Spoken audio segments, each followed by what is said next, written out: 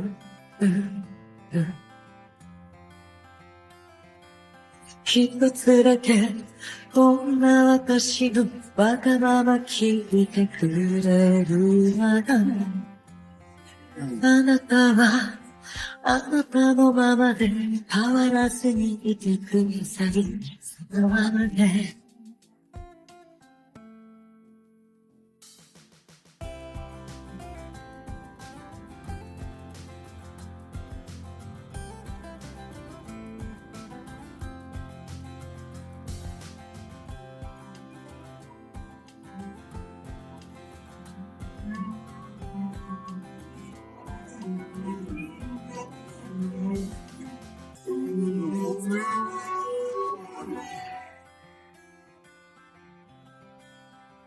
化粧する君のその背中がとても小さく見えて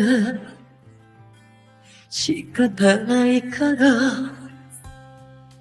僕はまだ君を愛しているんだろうそんなことふと思いながら窓の外は雨が降ってる物語の終わりにこんな雨の日見えにぎてる誰もが物語その1ページには胸弾ませて歩いてゆく僕の部屋のドアに書かれていたはずさとても悲しい物語だと窓の外はねあの日と同じ肩を濡らした君がドアの向こうに立っていたのは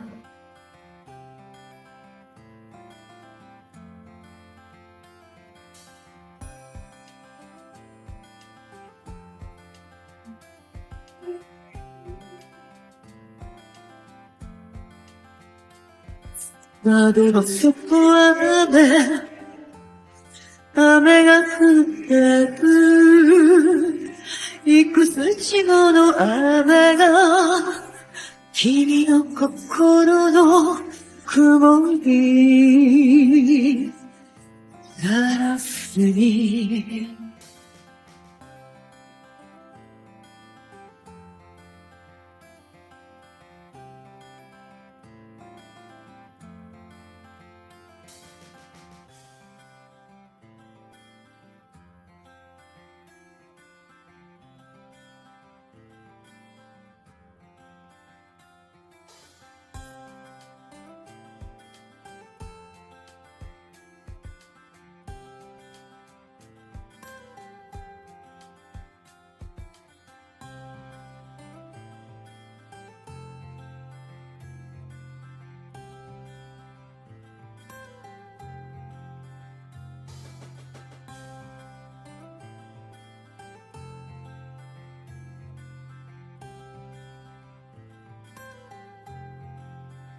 この動画が良かったらグッドボタンを押してください。枠下のサンクスボタンもお願いいたします。次回もお楽しみに。